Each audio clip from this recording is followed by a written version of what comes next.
Welcome back to Inside Games, the only gaming news channel brave enough to report on Switch 2 rumors for the, I've got to be millionth time, right? No, come on now. It's 2024. New year, new rumors, reset the clock. This is all fresh information. Okay, all right. It's time to talk again about the Switch Pro, the Switch 2, Super Switch, Switcheroony, I don't know what you want to call it. Yeah, but this time things are starting to look a little bit different.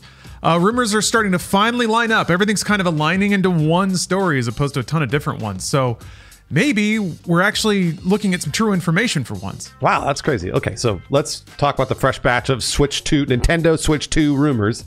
But they are kind of predictions, actually. Yeah, more analyst predictions here. But again, everything's starting to line up a little bit. First one comes from industry analyst Serkan Toto, who predicted to GamesIndustry.biz that we'll finally see the Switch 2, Super Switch, Switch Pro this year. Aha, that was our prediction, actually, Lawrence. He said that, quote, the time is finally here for a Switch successor, and he forecasts that the new console will cost $400. Yeah, that's good. That's safe. Also, the time was here a couple of years ago for a Switch successor, but that's neither here nor there. Toto also said we shouldn't expect a radical departure form factor-wise, which is not really a surprise given how popular the current model is, but, you know, Nintendo.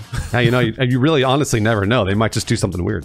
Serkan Toto also said that the new console will be, quote, an iteration rather than a revolution, adding that Nintendo might add some bells and whistles to the device, but it will be similar to the current Switch. Yes, that's what I think the whole world wants right now. Yeah. Nintendo, you can be wacky, but we really need you to stick this landing. Nintendo will still stick with portability, he said, and that's thanks to one big reason: Pokemon. Oh, I can't wait for another Pokemon game that's broken that sells 10 million units. I can't wait. Every 6 months, a new Pokemon. Quote, Pokemon is associated with handheld gaming. There's no way on earth Nintendo will drop the portability feature for their next big thing. And he's totally right. Absolutely. Other analysts agreed, and we'll cover the whole spread of commentary plus a recap on all the other recent Switch 2 smoke we've seen after a quick word from today's sponsor, HelloFresh. Today's episode of Inside Games is sponsored by HelloFresh, which can help you reach your 2024 goals. Well, let's be honest, HelloFresh is probably not going to help you catch up on that 2023 backlog we have all got, but it can help you save money, eat better, and just generally take the stress out of mealtime. Oh, sure, meal planning's real easy on week 1, but you know, come February, you'll probably get tired of chicken and rice and broccoli. So HelloFresh can actually help you hit your dietary goals by offering variety. They offer over 30 calorie-smart and protein-smart recipes. And as always, HelloFresh meals arrive right to your door with pre-proportioned ingredients and easy-to-follow recipes. HelloFresh is kicking it up another notch with free breakfast. When you join HelloFresh, you'll get free breakfast for life while your subscription is active. We're talking one delicious breakfast item packed in your big green HelloFresh box forever. Now that's something to wake up early for. So if you want free breakfast for life, and let's be honest, who doesn't? Go to the link in the description and use my code POGINSIDE1FREE to get one free breakfast item per box while the subscription is active. Thank you very much for the support, HelloFresh. Thank you for the support, HelloFresh. All right, continuing down the games analyst red carpet, Tom Weisman of Newzoo told Games Industry that the Switch 2 will launch this year with a highly anticipated 3D Mario game. Is he just predicting that, or does he have information? I don't know. And also, how highly anticipated? We don't even know it exists. How can we anticipate it? That's the Nintendo magic, baby. I mean, there's got to be another one, right? There has to be, yeah, of course. He also predicted that Nintendo will let users transfer their existing accounts to the new console. What? So no more building your games library from scratch. Thank God. Oh, thank God. Yeah, jeez. Piers Harding Rolls of Ampere Analysis also predicted a new Switch, saying that Nintendo will launch a next-gen console, more than likely a Switch 2, towards the end of the year. All right, so while we don't have any official confirmation from Nintendo, there sure is a lot of smoke to these Switch 2 rumors. Yep, all the big minds in the room agree. And as someone who's chronically right, I don't know, sometimes analysts, they know more than they're allowed to say legally, so they put out a theory being like, oh, I think this will happen, and then they seem really smart when it does turn out to happen. Just a little trick of the trade. Of course, we have been here before, Lawrence, many times. Over the years, there have been lots of reports about a new Switch, which makes sense for just a number of reasons. Yeah, the Switch is really successful. One of Nintendo's runaway successes. It sold more than 132 million units as of last year.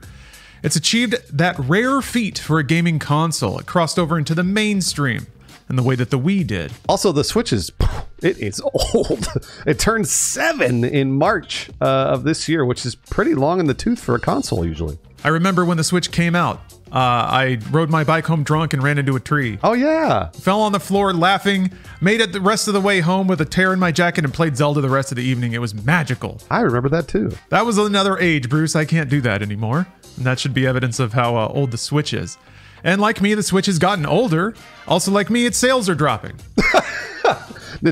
Nintendo sold it. Lawrence, don't talk about yourself that way. That's mean. I just had to run with it. And Nintendo sold a little less than 18 million Switches in fiscal year 2023, a 22% decrease from the previous year, which was maybe still a little bit of a pandemic. Yeah, a little bit. It had a surge. I think the pandemic probably added a couple of years to its life cycle, but absolutely, yeah. End of life is stamped all over that drop off in sales, so it's very natural to assume a successor is on deck. Yeah, rumors about a Switch 2 or a Switch Pro have been floating around, though, since at least 2019. Back then, the Wall Street Journal ran a story saying that Nintendo was working on 2 new Switch models. The first was a cheaper option for casual gamers, turned out to be the Switch Lite. The other was supposed to be a more powerful, full HD Switch model aimed at the hardcore gamer market. Oh boy, we never got that one. Then in 2020, Bloomberg alleged that Nintendo was investigating a new Switch model that is not only 4K high definition graphics, wow, HD, but also more computing power. A year later, Bloomberg reported that we could see a new 4K Switch with an OLED screen before the holidays. Man, what an item that would have been. That never happened though. And while Nintendo did release a model with the OLED screen, it didn't have any new hardware. They managed to squeeze more money out of us. But was there really a beefier Switch in the works ever? Some say yes. In recent comments to Games Industry, Toto said that there actually was a Switch Pro model and that some developers were even working with its dev kit. But somewhere along the way, Nintendo pulled the plug on it. Ooh, I can tell you why. More recently, in May of last year, Nintendo President Shuntaro Furukawa told investors that the company wasn't considering new hardware in the fiscal year 2023, meaning that any new console wouldn't be released until at least late April of this year. The only other comment Furukawa made regarding a Switch successor at the time was that, quote, maintaining a high level of the number of customers who play on Nintendo's dedicated video game consoles will be an extremely important issue in the future. Yeah, duh. It's about as vague as it gets, but yeah. That's a machine translation, but we can try to read between the lines a little bit. Nintendo has fumbled the bag with console transitions before. Namely, we all know it, the Wii to the Wii U. Here, Furukawa is telling potentially worried investors that they won't experience the same bump with the next console. Yeah, especially given the parallels between the Switch and the Wii in terms of popular appeal. From a consumer perspective for you or I, that seems to strongly imply, like the rumors or like the analysts have said, that the next Switch will exist in the same ecosystem as the current Switch. No software or hardware reset means you don't disrupt your current consumer base. Which lines up with all of these predictions that we've talked about now. Yep, the wind's finally blowing in the same direction. Video Games Chronicle later reinforced those predictions in July 2023. Citing multiple anonymous sources, VGC claimed that a Switch successor would hit in the second half of 2024, operate in a portable mode like the existing Switch, and potentially could use an LCD screen rather than the newer, clearer, sexier OLED screens just to keep construction costs down. Can you imagine if they release a new Switch and it's got the LCD, not the OLED? Oh my God, what a slap. I'd still buy it, though. Oh, everyone's going to buy it, but what a slap in the face. What a slap in the face, huh? The report claims that Nintendo will have ample supply by the time they launch, which also implies they are already in production and were already in production back in July of 2023. Yeah, which I was curious, Bruce, if that aligned with your theory, because if they were working on a lot of up-res hardware and could have potentially tumbled it all into a Switch Pro and then shoved all that back, maybe they were just stockpiling for a Pro Switch and that would share some of those components. Which also means I hope they have enough OLED screens to both make OLED Switches and OLED Switch 2s. But we'll see. Yeah, they've been hit by manufacturing and supply drawbacks, and I think they're a little paranoid about it, which might be why they're stockpiling. It's all theory crafting at that point. If we just add it all up here, though, with what we know and what analysts are saying, we'll have a backwards compatible Switch successor. It'll launch in the second half of 2024 for $400. And they might actually have enough stock that you'll be able to go out and buy one. Yeah, we'll see about that in terms of scalpers, but I mean, they'll try, but if there's just Switches flowing from every street corner, they'll just buy it, relist it, and everybody will just go to the store and buy it for MSRP. I hope. God, I hope. I hope. And while Nintendo may or may not be coming out with a new Switch this year, one thing's for certain, its most iconic employee isn't going anywhere. That's that Nintendo magic. That makes us anticipate the next 3D Mario, and we don't even know it exists yet. Yeah, we're talking about Shigeru Miyamoto, Mario's dad. No, wait, Bowser Jr.'s dad. Yeah. Oh, yeah. The company's creative director behind all the legendary properties, Super Mario, Donkey Kong, Zelda, Wii Music. Gotta love it. He's a legend. He told The Guardian recently that he has no plans of retiring, and he's 71 years old. Man, he really doesn't look 71, by the way. No, he's kept young. We have our own Miyazaki. They can't make him leave. I love it. Specifically, Miyamoto said, quote, "More so than retiring, I'm thinking about the day I fall over. In this day and age, you have to think about things in a 5-year time span. So I do think about who I can pass things on to in case something does happen." Well, so we can be grateful that while things constantly change in the gaming industry and we always have games as a service battle passes over and over and over, we still have Miyamoto. We still got him. And there hasn't been a Miyamoto game with a battle pass in it yet. Praise the Lord. So getting to the more fancied out of the air number here, the $400 price tag. How do you feel about that, Bruce? Most importantly, I think for us, for what Nintendo would call the core gaming audience, have handheld PCs beaten the Switch 2 to the punch already? Because you can get those for $400, $500. And that's way more multifunction than a Switch 2 is going to be. Those are both really good questions. How much did the Nintendo Switch release at retail? Was it $300? It doesn't really matter. They could charge, I don't want to tell Nintendo this, but they could charge $500 or $600 and they would still fly off the shelves. They're going to. It's just, I've been saying this for as long as they have been rumoring the Nintendo Switch 2 existed. They have been pushing this down the line because the original Switch is selling so well. And nobody wants to hear that. But it's absolutely true. They are milking us because they know they can. The market is saying, yeah, produce more Switches, and so everybody's buying them. So there's finally a decrease in sales, and they finally have to release it. That's why they've been pushing it off for years. So $400 is absolutely reasonable. I think that they're just going to sell a lot. I don't know if they're going to price anybody out of this unless it's like 1,000. And then to your question about have handheld PCs like the Steam Deck beaten the Switch 2 to the punch? No, not at all.